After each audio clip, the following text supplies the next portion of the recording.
ጤና ይስጥልን ክቡራትና ክቡራን አድማጮቻችን እንደምን ዋላችሁ። ለተሰንበት የከሰዓት ባለው ስርጭታችን ነው ጀምረ። ከሁሉ አስቀድመን መልካም የሰንበት ቀን መልካም ለተቅዳሜ እንዲሆን እንመኛለን። የቴክኒክ ባለሙያችን ሚካኤል ኦልሽባንግ ነው። የተከበራችሁ አድማጮቻችን በቅድሚያ የሰዓቱን ዜና እናሰማለን። ዛም ወቅታዊ ዘገባ እናቀርባለን። ቆይታችሁ እስከ ፕሮግራማችን መጨረሻ ከኛ ጋር እንዲሆን አስቀድመን እንጋብዛለን። አሁን የሰዓቱን ዜና በቅድሚያም አርዕስተ ዜና። ጠቅላይ ሚኒስትር ቢንያሚን ኔታንያሁ በጋዛ ሰርጥ የተካሄደው ጦርነት በዘመናዊ ስልጣኔ አራማጅ ኃይሎችና ወደ መካከለኛው ዘመን ለመመለስ በሚፈልጉ ሰዎች መካከል የተካሄደ ታላቅ የመደብ ትግል ነው በማለት ተናገሩ። በሊኩድ ፓርቲ ክኔሴት አባል ኤሊ ዳላል አሁን እየረቀቀ ያለውን የውትድርና ዘመቻ ሕግ የሚቃወሙ መሆኑን ገለጹ። በአረብ ማህበረሰብ መካከል ያለው የወንጀል ድርጊትና መገዳደል ዛሬም እንደቀጠለ ነው። የኢራን ህዝብ በሀገሪቱ መንግስት ላይ የሚያካሄደው ተቃውሞ ዛሬ 14ተኛ ቀኑን አስቆጠረ። የሚሉት የሰዓቱ ዋና ዋና ዜናዎች ናቸው። ዝርዝሩ እንሆ። ጠቅላይ ሚኒስትር ቢንያሚን ኔታንያሁ በጋዛ ሰርጥ የተካሄደው ጦርነት በዘመናዊ ስልጣኔ አራማጅ ኃይሎችና ወደ መካከለኛው ዘመን ለመመለስ በሚፈልጉ ሰዎች መካከል የተካሄደ ታላቅ የመደብ ትግል ነው በማለት ተናገሩ። ጠቅላይ ሚኒስትሩ ኢኮኖሚስት ከተሰኘው መጽሔት ጋር ባካሄዱት ቃለ ምልልስ እስራኤል በጋዛው ጦርነት ራሷ ብቻ ሳይሆን የምዕራቡን ዓለምም ወክላ ተዋግታለች። ምክንያቱም ጦርነቱ በዘመናዊ ተራማጅ ኃይሎችና ወደ ቀድሞ ዘመን ለመመለስ በሚፈልጉ አካላት መካከል የተካሄደ ነው። እስራኤል አክራሪ እስላም ኃይሎችን እየተዋጋች ትገኛለች። እነዚህ ኃይላት የዓለምን የወደፊት ዕጣ ፈንታ ስጋት ላይ የሚጥሩ ናቸው። እነዚህ ኃይላት ዲሞክራሲን ለማጥፋት ብቻ ሳይሆን ከይሁዳውያን ባሻገር ክርስቲያኖችን መግደል የሚፈልጉ ናቸው።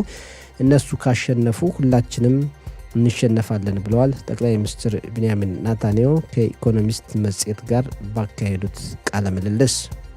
በሊኩድ ፓርቲ ክኔሴት አባል ኤሊ ዳላል አሁን እየረቀቀ ያለውን የውትድርና ዘመቻ ሕግ የሚቃወሙ መሆኑን ገለጹ። የክኔሴት አባል ኤሊ ዳላል ዮማን ሀሻባ በተሰኘው ካን ሬሸት ቤት ፕሮግራም ቀርበው ሲጠየቁ አሁን እየረቀቀ ያለውን የዘመቻ ሕግ እቃወማለሁ፣ ምክንያቱም በእስራኤል የሚኖሩ እያንዳንዱ ዜጋ ለሀገሪቱ አስተዋጽኦ ማበረከት አለበት። ሀገራዊ ግዴታን መወጣት የመጣበትን የህብረተሰብ ክፍል አይወክልም። ሀሬዲም ሆነ አረብ ማህበረሰብ አባል እኩል ማገልገል አለበት። አሁን እየረቀቀ ያለው ሕግ በእኔ እይታ ጥሩ ሕግ አይደለም። ከችግሩ መካከል አንዱ ለተወሰነ የማህበረሰብ ክፍል ከውትድርና አገልግሎት ነጻ የሚያደርግ ነው ብለዋል የክኔሴት አባል ኤሊ ዳላል። የጥቅምት 7 ቀን 2023 ዓ.ም የሽብር ጥቃት ሲከሰት የእስራኤል ደህንነት ጥበቃ አባላትም ሆኑ ሌሎች የሚመለከታቸው ክፍሎች ኃላፊነታቸውን አልተወጡም የሚለውን ጉዳይ ለማጣራት የሚደረገው ጥረት ዛሬም የሀሳብ ልዩነት እንዳመጣ ነው። ጥቅምት 7 ቀን ልጁ የተገደለበትና አስከሬኑ ወደ ጋዛ ተወስዶ የቆየው ኮቢ ሳሜራ ነው። አሁን ባለው ሕግ መሰረት ለጥቅምት 7 ቀን የደህንነት ክፍተት አጣሪ ኮሚቴ ማቋቋም አይገባም። ምክንያቱም ይህ ብሔራዊ የምርመራ ኮሚቴ በእስራኤል ባለው የዲሞክራሲያዊ ፍርድ ቤት የሚመራ ከሆነ ሙሉ በሙሉ እምነት የማጣት ሁኔታ ይኖራል። ምክንያቱም ውጤቱ ምን እንደሚሆን አስቀድሜ ገምታለሁ። እኔ ግልጽ የሆነ የምርመራ ኮሚቴ እንዲቋቋም ፈልጋለሁ ብሏል። በተጨማሪም ለጠቅላይ ሚኒስትሩ ብዙ ኃላፊነትና ተጠያቂነት አለ። ብዙ የህዝብ ተመራጮች አሉ። ዲሞክራሲያዊት ሀገር አለች። የህዝብ ተመራጮችን በምርጫ ቀይሩ፣ ግን የከፍተኛ ፍርድ ቤት ፕሬዝዳንትን መቀየር አንችልም፣ መምረጥም አልችልም። እሳቸው ራሳቸውን የመረጡ ናቸው። የሚቀየሩበትን ቀንም የሚያውቁት ራሳቸው ናቸው። በመሆኑም ሙሉ እምነት ከሌለ የምርመራ ውጤቱን ታማኒነት ያሳጠዋል። እኔ የምፈልገው በጣም ግልጽነት የተሞላበትና በሁሉም አካል ተቀባይነት ያለው አጣሪ ኮሚቴ እንዲቋቋም ነው ብሏል ኮቢ ሳሜራኖ ከረሸት ቤት ራዲዮ ጣቢያ ጋር ባካሄዱት ቃለ ምልልስ። በአረብ ማህበረሰብ መካከል ያለው የወንጀል ድርጊትና መገዳደል ዛሬም እንደቀጠለ ነው። ከአንድ ወር በፊት በኡማል ፋህም ከተማ በጥይት ተኩስ ቆስሎ የነበረው አህመድ ጁባሪን ህይወቱ አልፏል። አባቱም በወቅቱ በጸና ቆስሎ በሆስፒታል የሕክምና እርዳታ እየተቀበለ ይገኛል። ባኮ ከተማ ከአንድ ዓመት በፊት ወንድሟ የተገደለባት ጃማና ሀላያላ ፖሊስን በጥብቅ ወቅሳለች። ፖሊስ በአረብ ማህበረሰብ ያለውን ወንጀል እየተከላከለ አይደለም። እኛ የእስራኤል ዜጎች ነን፣ እዚች ሀገር መብት አለን። የሚኒስትር ቤንግቪር ፖሊስ ጉዳዩ አሳሳቢው አይደለም፣ አረብ ስለሆን ነው፣ እኛ እምነት የለንም። በአረብ ማህበረሰብ ያለው ግጭት በህብረተሰቡ ፍርሃትን ቀስቅሷል፣ ብዙ የመጣኔ ሀብት ችግር አስከትሏል። ከሌላው የህብረተሰብ ክፍል ጋር ሲነጻጸር በጣም ብዙ ልዩነት አለው። ግድያው በይሁዲ ከተማ ውስጥ የተፈጸመ ቢሆን ኑሮ ተጠርጣሪውን ከአንድ ቀን በኋላ ያመጡት ነበር በማለት ጀማና በፖሊስ ላይ ያላትን ቅሬታ ገልጻለች። በረሸት ቤት ራዲዮ ጣቢያ ባካሄደችው ቃለ ምልልስ ይህ በእንዲህ እንዳለ በአረብ ማህበረሰብ መካከል ያለው እርስ በርስ ግድያ በየጊዜው እየጨመረ ብዙ ሰላማዊ ሰዎችን ህይወት እያጠፋ ይገኛል። በአረብ ማህበረሰብ ውስጥ ፍርሃትና ድንጋጤንም ጨምሯል። ጉዳዩ ብሔራዊ መፍትሄ የሚፈልግ ነው ይባላል። ፖሊስ ችግሩን ለመቅረፍ የተቻለኝን ያክል እየተንቀሳቀስኩ ነው ቢልም ግድያውና ወንጀሉ ከመቀነስ ይልቅ በየጊዜው እየጨመረ መጥቷል። አንዳንዶች በአረብ ማህበረሰብ ያለውን የወንበዴ ቡድኖች ችግር ለመቋቋም መንግስት የማፊያ ቡድኖችን እንቅስቃሴ ከሽብርተኞች ጋር እኩል በመቁጠር እንዲዋጋ ጥሪ እያቀረበውም ይገኛሉ። የኢራን ህዝብ በሀገሪቱ መንግስት ላይ የሚያካሄደውን ተቃውሞ አጠናክሮ እንደቀጠለ ነው። በኢራን እየተካሄደ ያለው ህዝባዊ ተቃውሞ ዛሬ 14ተኛ ቀኑን አስቆጥሯል።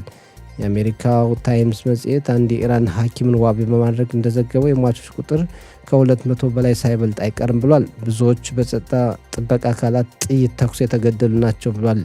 ይሁን እንጂ ከኢራን ውጭ የሚንቀሳቀስ አንድ የሰብአዊ መብት አስጠባቂ ድርጅት በህዝባዊ ተቃውሞው የጸጥታ ጥበቃ አካላት የተገደሉ ኢራናውያን ቁጥር ከ65 በላይ ይሆናል ብሏል። ከተገደሉት መካከል 50 የሚሆኑት ሰልፈኞች ሲሆኑ የቀሩት ደግሞ የጸጥታ ጥበቃ አባላት ናቸው ተብሏል።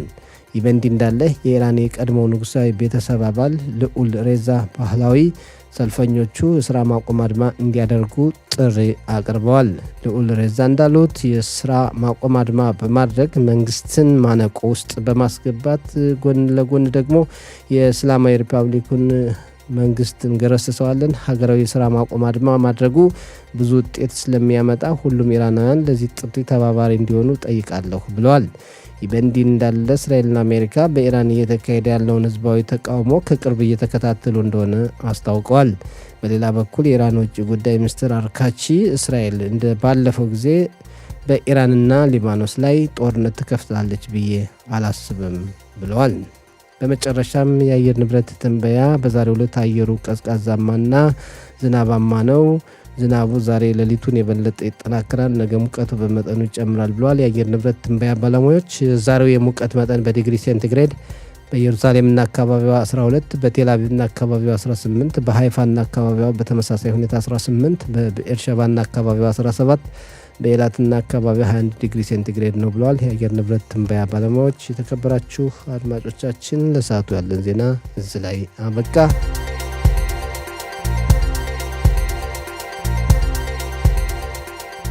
የተከበራችሁ አድማጮቻችን አሁን ወቅታዊ ዘገባ የምናቀርብበት ሰዓት ነው። የደህንነት ጉዳይ ዘጋቢያችን ባልደረባችን ጥላሁን መልኬ በስልክ መስመራችን ይገኛል። ጥላሁን እንዴት ዋልክ? ሻባት ሻሎም።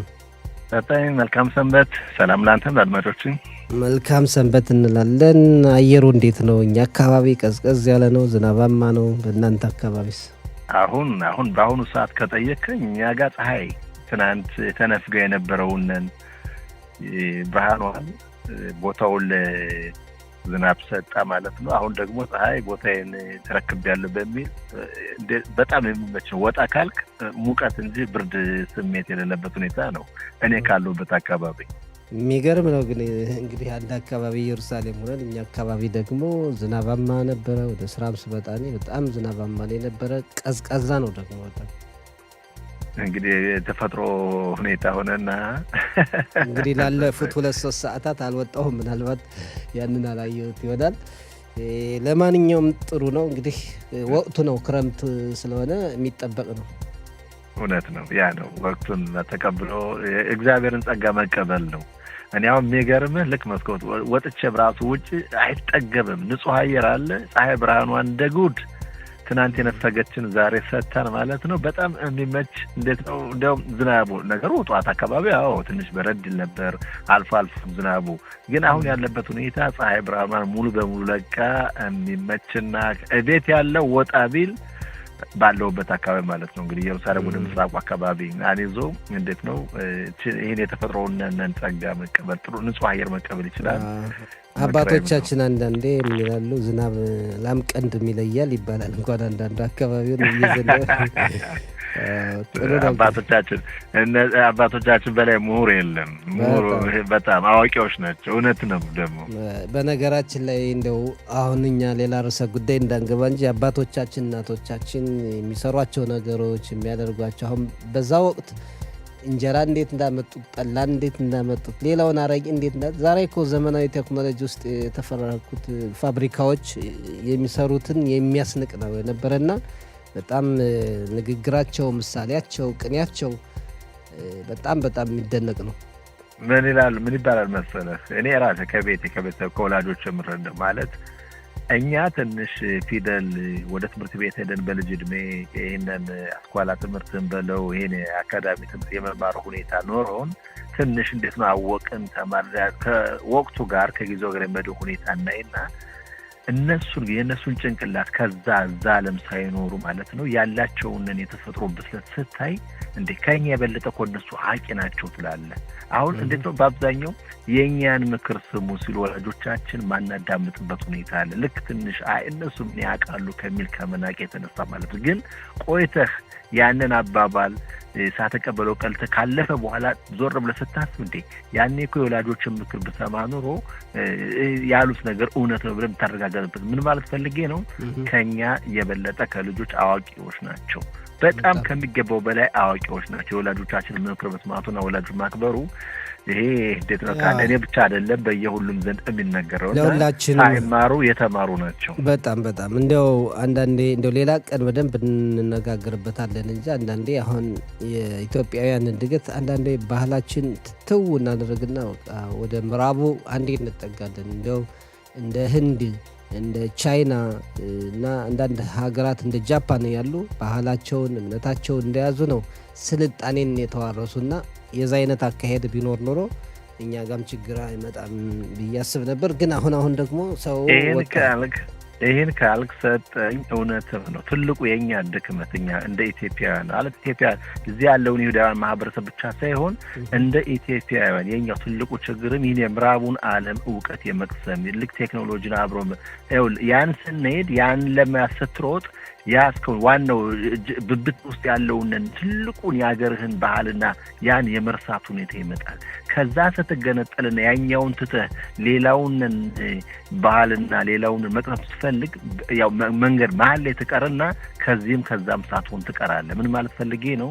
እያንዳንዱ የትም ይምጣ የትም ባህሉን ታሪኩን ያን ይዞ ከሄደና ወግ ማረጉን ያንን ይዞ ከሄደ ብታምንም ባታምንም ይፈጥናል፣ ያድጋል እንጂ አይወድቅምና መሰረቱ ማንነትን ማወቅና የኋላ ታሪካችን ያንን ማስታወሱ ነው። ለልጆቻችንም ተስፋችንም ለልጆቻችን ሌላው እኛ ጋር ያለው ትውልድ ማለት ነው ትንሽ ስህተቶች ካሉ ለተተኪውና ለልጆቻችን ምናልባት ማንነታችን የማውረሱና ባህል የመጣህበትን ቦታ ማንነት ግን አለመርሳቱ ዋናው ትልቅ ደግሞም ወደድም ጠላንም አኩሪ የሆነ ባህልና ታሪክ አለን እኛ ኢትዮጵያውያኖች ይሁዳውያንም አጠቃላይ ኢትዮጵያውያን። ልክ ነው። ይህንን በደንብ እናስብበት እንላለን። ሌላው እንግዲህ የተለያዩ ርዕሰ ጉዳዮች አሉን። በተለይ የአረብ ማህበረሰብ የእርስ በርስ ወንጀል፣ ግድያ አሁንም እንደቀጠለ ነው።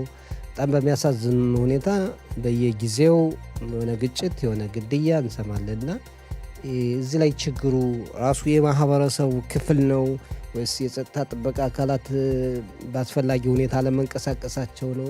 የቱ ጋር ነው ያለ ይሄ ነገር? ብሔራዊ ችግር የሆነ የመጣበት ሁኔታ እያስተዋል ነው። እውነት ነው። ቅድሚያ ለጥያቄ ተጠያቂነቱና ችግሩ በሁለቱም ነው ማለት መንግስት በአገር ደረጃ በመንግስት አገር ህዝብ ሲያስተዳድር እንግዲህ ያው ዜጎችን በእኩል ዓይን በማየት በማስተዳደር ያው ችግር አለ እዛ ላይ ማለት ያለውን ችግር መቅረፍ የተሳነው መስሎ ይታያል።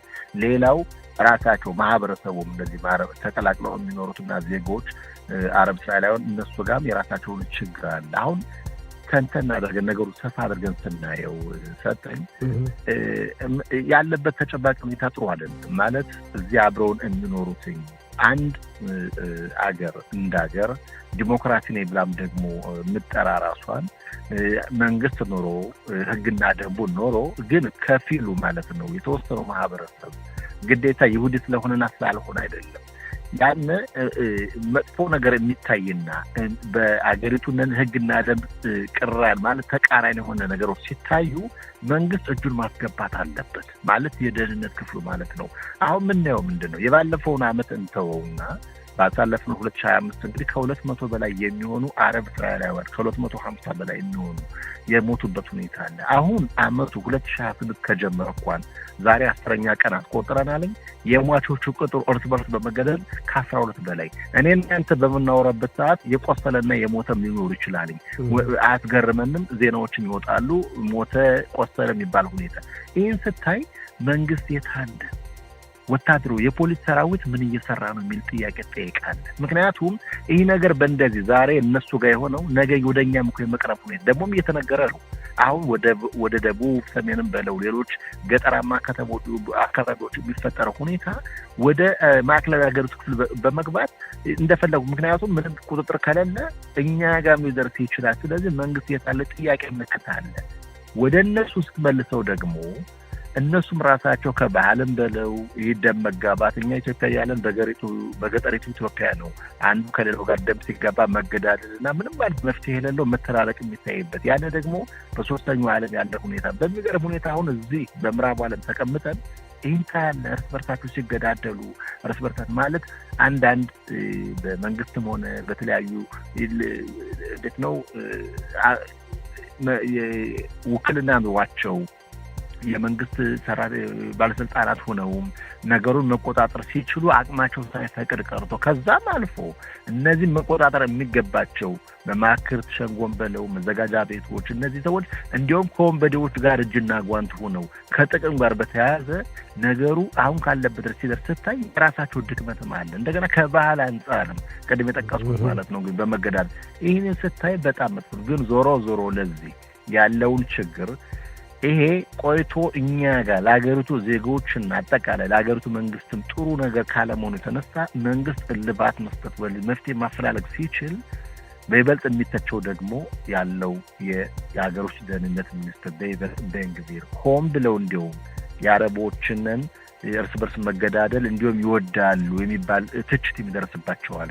ደግሞ የተለያዩ ማህበረሰብ ክፍሎች በእሳቸው ላይ ቅራኔዎችን ያሰማሉ። እሳቸው ደግሞ እየሰራሁ ነው እንደውም ካሁን በፊት ያልተሰሩ ነገሮችን አድርጌያለሁ በአንዳንድ የአረብ ሰፈሮች እንደው ፖሊስ ማይገባበት ሁሉ እንዲገባ አድርጌያለሁ ይላሉ።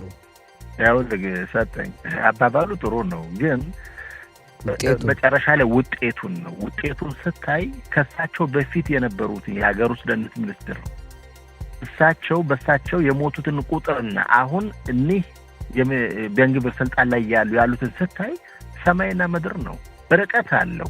አንገብጋቢ ሆኖም አንተና ለምን ያየው አሁን በጣም ስለብረብሽና በጣም ዘግናኝ ከመሆኑ የተነሳ ነው አይደል እንዴ? ካሁን በፊት ይሄ ነገር በፍጹም ድርጊቱ ቢኖርም ግን ይሄን ያለ ተጋነን አይደለም። ስለዚህ አሁን ቦታው ደርሼ በእንግሊዝ የሆነ ቦታ ግድያ ተፈጸመ ምናምን ሲባል ቦታው ይደርሱና እንዲያውም ነገሩን ማረጋጋትና ለዜጎች መፍትሄ ማፈላለግ ሲቻል ከዜጎች ጋር ተጣልተው ነው የሚመለሱት። ዜጎች የሚጠይቁት ጥያቄ ሌላ፣ እሳቸው የሚመልሱት ነገር ሌላ። ምን ማለት ፈልጌ ነው? ስራ እየተሰራ አይደለም። አሁን እኔ እናንተ እንደው በማለት እንዲህ ነው ያናደ ውጤቱን ስታየው መጥፎና በጣም ዘግናኝ ከዛም አልፎ እኛም እርስ በርሳችን ይሄ እኮ በአረቡ ማህበረሰብ ያለው ሁኔታ አነሳን እንጂ ነገ ደግሞ እኛ በይሁዳውያን ማህበረሰብ ደግሞ ሽብርተኛ እየተባሉ ወደ እነሱ ሰፈር በመሄድ አምባጓሮ የሚያነሱ ይሄ የወንበዴ ቡድን የሚባሉት አሉ። እውነት እነዚህ የወንበዴ ቡድኖች የሚባሉት ከመንግስት ቁጥጥር ውጭ ሆነው ነው ወይ? በይሁዳውያንም ዘንድ እንሰማለን ብዙ ነገሮችን እንደሚያደርጉ ማለትም የንግድ ተቋማት ያሏቸውን ገንዘብ እንደሚጠይቁ ይነገራል። በእኛ ህብረተሰብም በአንዳንድ ሁኔታዎችን አበድረዋቸው ይሄ ሹካፎር እንደሚባለው ብዙ ነገር ይመጣልና ይሄ እንዲያው በእውነት ከመንግስት በላይ ሆነው ነው ወይስ ችግሩ የቱ ጋር ነው? የቆየ ችግር አይደለም ሰጠኝ አይደለም። ምክንያቱም የእስራኤል የመረጃ ድርጅት አጠቃላይ ወደዚህን ነገር ወደ ታች መውረድ አለብኝ ብሎ በእስራኤል በመንግስት በኩል ውሳኔ ከተደረሰ ለምሳሌ ባለፈው ሳምንት ልብበከው ጠቅላይ ሚኒስትሩ ወደ አካባቢው በመሄድ ያለውን ሁኔታ ማረጋጋትና በከፍተኛ አንክሮ ማለት በትልቅ ጥያቄ ውስጥ በራሴ ጊዜ የቤት ስራዬ ነው በማለት እንግዲህ መፍትሄ ፈልጋለሁ ብሎ ቃል ገቡበት አለ። ጥያቄው የት ነበሩ እስካሁን ድረስ?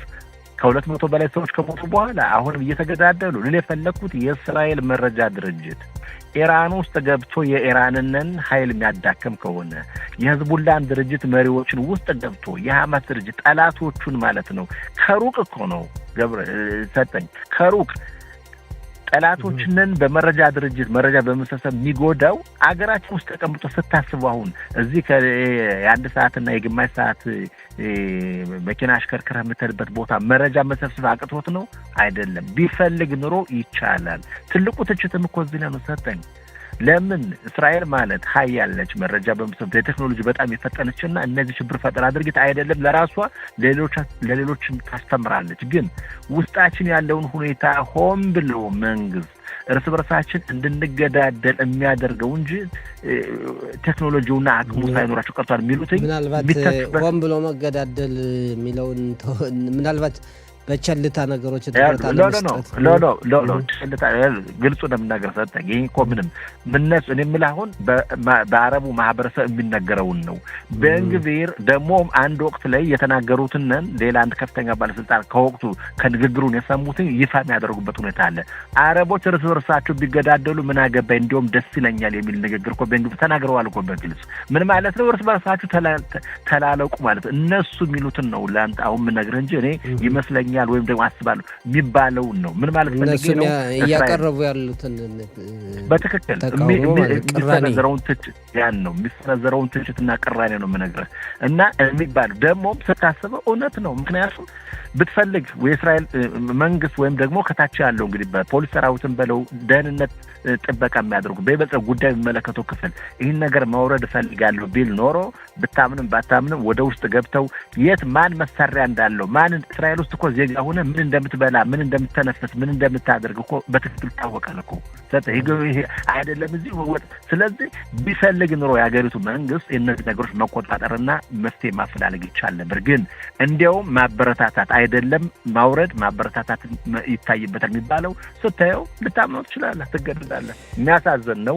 አልፎ ደግሞ ወደኛ ቤት ማንኳኳቱ ስለማይቀር እባካችሁ ሲሉ ድምጻቸው የሚያሰሙበት ሁኔታ አለ። ከዛም አልፎ ብለህ ከሆነ ባዝነው ሳምንት የአረቡ ማህበረሰብ ዚያብሮ የሚኖሩት ማለት ነው አንዳንድ ከአሁን በፊት የፓርላማ አባል የነበሩትና የማህበረሰብ ተወካዮች የእስራኤል መንግስት ችግራችን ስላልቀረፈ ምናልባት ወደ አሜሪካ መንግስት ወደ ትራምፕ ጥያቄ ደህንነት ለአሜሪካ መንግስት ጥያቄ የአውሮፓ ህብረት የሚጠይቁበት ሁኔታ አለና አንገብጋቢ የውስጥ ችግር ነው።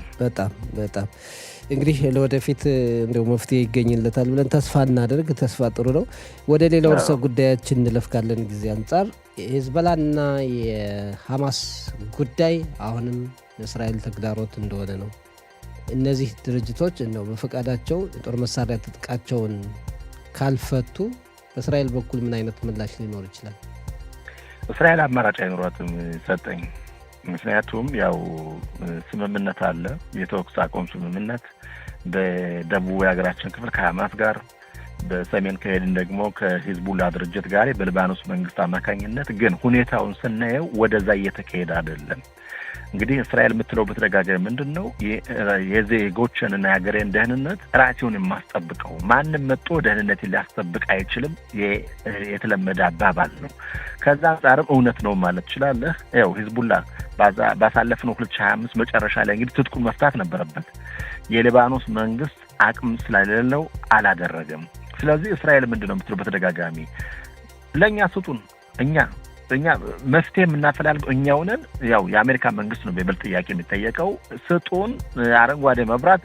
በሚገርም ሁኔታ የአሜሪካው ፕሬዝዳንት ዶናልድ ትራምፕ ፈቃድ ሰጥተዋል። አረንጓዴ መብራት ማለት ነው ማለት የሂዝቡላ ድርጅት ቢጠናከርና በስምምነቱን የማያከብር ከሆነ እስራኤል እርምጃ ትወስዳለች ያለ ግን መቼ ነው ይሄ እርምጃ የሚወሰደው? ሳስበው ነው የጊዜ ጉዳይ ይመስለኛል ሰጠኝ። ምክንያቱም አማራጭ የለም። ውስጥ ለውስጥ ይህንን የተኩስ አቁም ስምምነት ተገን በማድረግ የሂዝቡላህ ድርጅት በከፍተኛ ሁኔታ የጦር መሳሪያ እያከማቸ ነው። ወታደሮችን እየመለመለ እያሰለጠነ ነው። የገንዘብ ኃይልም ከ$1 ቢሊዮን ከኢራን እርዳታ መጥቶለታል እና ከሌሎችም የሂዝቡላህ ደጋፊዎች ምን ማለት ነው አቅሙን እያደራጀ ይገኛል። ስለዚህ እስራኤል የምትለው ምንድን ነው? በቃ እናንተ መፍትሄ ማታፈላልጉ ሽምግልናው መጨረሻ ላይ ውጤት ማሳይ ከሆነ ይሄን ያሰራቂ ነገር ለኔ ስጡኝ እኔ እወጣዋለሁ ማለት ሁኔታ አለ።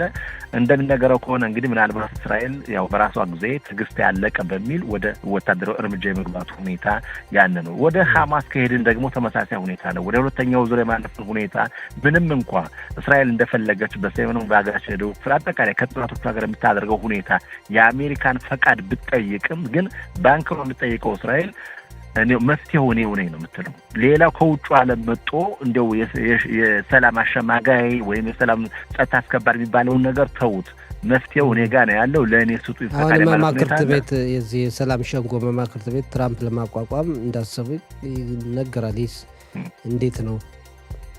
እኔ እስካሁን ድረስ መጀመሪያ አካባቢ ፕሬዚዳንት ዶናልድ ትራምፕ ወደ 59 የሚሆኑ የዓለም ሀገራት ጦራቸውን ወደ ቦታው ለመላክ ፈቃደኛ ናቸው የሚል ሁኔታ ነበር ሰጠኝ። በሚገርም ሁኔታ እስካሁን ድረስ ጦሬን ልካለው የምትለው አንድ ሀገር ብቻ ነች፣ እሷም ቱርክ ነች።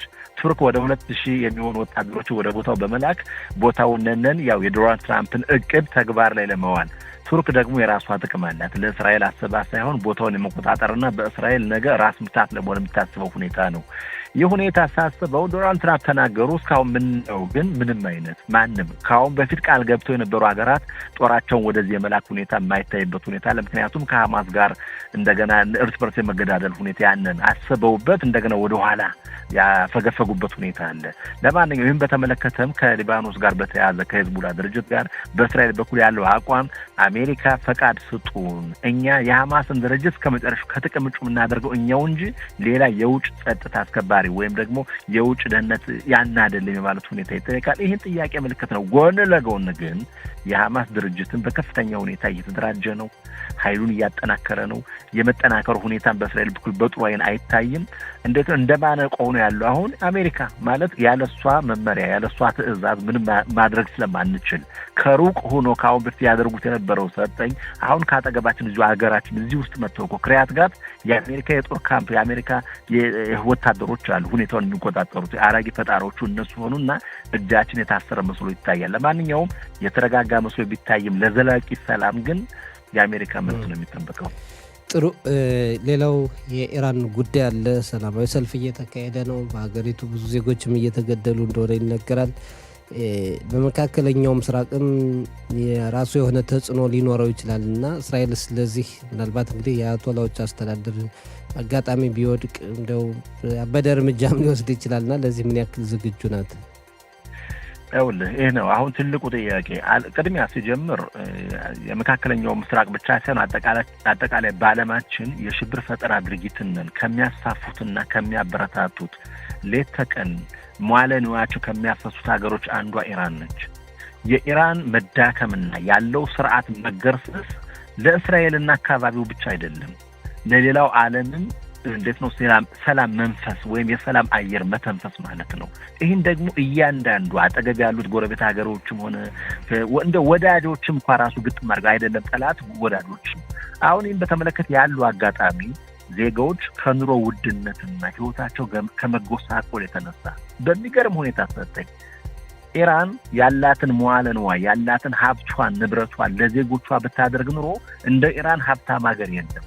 እንደ ኢራን የበለጸገች ሀገር በጣም በከፍተኛ ሁኔታ እዛ መድረስ ይችሉ ነበር። በሚያሳዝን ሁኔታ ግን ስርዓቱ ከጠብ አጫሪነትና እንደው ምንም በቃ አይደል በራሱ ጊዜ ልክ እንደ ወንበዴነት ማለት ነው አንድን ሀገር ከምንም ተነስቶ እንደምሳሌ ተወሰደ እስራኤልን የኢራን ትልቁ ዓላማ እስራኤልን ከምድረ ገጽ ማጥፋት ተመልከቱ። ለምን ሲባል ምንም ማለት መልስ እንኳን የላቸውም። ያንን መዋለ ንዋያቸው የሚያፈሱትኝ ኢራንን የሚያዳካሙ ሌሎችን ያው በገንዘብ በመግዛት ማለት ነው እንደ ሂዝቡላህ እስራኤል ለማዳከም አይደለም ከምድረ ገጽ ለማጥፋት ዓላማው ያ ነው። አልተሳካለ እንጂ ምን ማለት ፈልጌ ነው ጥሩ ነገር ንብረታቸውን ለጥሩ ነገር ለብልጽግና መመኘትና ለዜጎች አሁን ኢራን ውስጥ ያሉትኝ ዜጎች በሚሊዮን የሚቆጠሩት አሁን ወጣው አደባባይ ላይ ድምጻቸውን የሚያሰሙትኝ እስራኤልን ሊደግፉ ወይም ደግሞ ስርዓቱን እንደው ጠልተው አይደለም። የኑሮ ውድነት ቢበሉ ስለሌላቸው፣ የመብራት ኃይል ስለሌለ፣ የሚጠጡት ውሃ ስለሌላቸው። ተመልከት፣ ኢራን እኮ ሀያል ነች። ያላትን አቅሟን ያላት ንብረቷን ቢጠቀሙበት ኑሮ አይደለም ለራሳቸው ለሌላ ይተርፋሉ። በሚያሳዝን ሁኔታ ግን ያለውን መዋለ ንዋይ ለሽብር ፈጠራ ሲባል ለሌሎች አውጥተው በመስጠት ቅድም የጠቀስኩት ሁኔታ አለ። ለሂዝቡላ ድርጅት አሁን ሂዝቡላ ተዳከመ፣ ሊፋቅ ነው፣ ሊመታ ነው እየተባለ ከ1 ቢሊዮን ዶላር በላይ ኢራን ለዚህ ድርጅት መለገስ ማለት የኢራን ዜጋ ግን እዛ ተቀምጦ የመጀመሪያ ዲግሪና ሁለተኛ ዲግሪ ምሁር ሆኖ መሐንዲስ ሆኖ የሚበላው የለውም፣ የሚጠጣው የለውም፣ የመብራት ኃይል የለውም፣ ይቋረጥበታል፣ ጨለማ ውስጥ ነው የሚኖር። ይህን ሲያዩ እንዴ ለምን አልሞትም በሚል አደባባይ ላይ ወጥተዋል። አሁን ትልቁ ጥያቄ በምዕራቡ ዓለም አሜሪካና እስራኤል በይበልጥ እንዲህ ወደ ግንባር ላይ ያሉ ይባላል። ይህንን የዜጎችንን ተቃውሞ ሰልፍ በማበረታታትና ስርዓቱ እንዲወርድ ምን አይነት ስራ ይሰራል ነው እንግዲህ። ዶናልድ ትራምፕ እንደሚናገሩት ከሆነ ሲጀምር ገና ይህ ዓመት ሲጀምር 7 ዜጎች ከሞቱ በኋላ ቀጣይ ዜጎች የሚሞቱ ከሆነ ጣልቃ እንገባለን የማለት ሁኔታ ተሰምቶ ነበር። አሁን የሟቾች ቁጥር እስከ 65 በላይ የደረሰበት ሁኔታ፣ እንዲሁም አንዳንድ የውጭ ሀገር የዜና ምንጮች የሟቾች ቁጥር ወደ ከ200 በላይ የደረሰበት ሁኔታ እንዳለ የሚነገርበት ሁኔታ አለ። ማለት ይህ ሲሆን የትራምፕ መንግስት ቃል የገባውን ጣልቃ ገባል ያለ የት ላይ ያለ ጥያቄ ምልክት ነው። እንደሚመስለው ከሆነ እየተሰራበት ነው። ማለት እንዲህ የተንኮላሽ እርምጃ ካለ መውሰድና አጠቃላይ ስርዓቱን ለመፋቅ የሚሰራ ስራ አለ ብዬ አስባለሁ። ሌላው በእስራኤል በኩል ደግሞ እስራኤል በይበልጥ እንደሚነገረው እንደ ውጭ ሀገር ዜና ምንጮችና አንዳንድ እዚህ ያሉት ፖለቲከኞችና የጦር ጄኔራሎች እንደሚጠቁሙት ከሆነ ሞሳድ በከፍተኛ ሁኔታ ስራ እየሰራ እንደሆነ የሚነገርበት ምን ማለት ነው? ስርዓቱን ለመደምሰስና ስርዓቱን ለመፋቅ ምን ማለት ነው? በአጭር አማርኛ የኢራን ህዝብና የእስራኤል ህዝብ ወዳጅ ነው። እንዲሁ አልፎ አልፎ ስርዓቱ ነው ችግሩ ያለው ግን በኢራን በኩል ያለው ያመራሩ ክፍል ነው። ስለዚህ ለወደፊት ቀጣይ ለመካከለኛው ምስራቅ ብቻ ሳይሆን ቀጣይ የዓለማችን ሰላም እንዲሰፍን ካስፈለገ አሁን ያለው የህዝብ አመጽ ያነ ተደራጅቶ ከነሱ ጀርባ ደግሞ የኢራንን የአሜሪካንና እስራኤልና ሌሎች የአውሮፓ ሀገሮች ድጋፍ ካገኘ ህዝቡ ምናልባት ዘላቂና ውጤት ያለው ለውጥ ሊታይ ይችላል። ያን እንግዲህ ተስፋችን ነው። በአቋራጭ ግን ሁኔታውን የኢራን መንግስት ደግሞ አማራጭ ከሌለውና ልክ እንደሚወድቅ ሆኖ ከታየ ምናልባት ጦርነት የማንሳት የህዝቡን አመልክ ለበቀ የሚባል ነገር አለ። ይህን ወደፊት የምናየው ሁኔታ ነው። ጥሩ ጥላውን በጣም ነው እናመሰግን። መልካም ቀን እንመኝላለን። መልካም ሰንበት ለአንተም ለአድማጮች።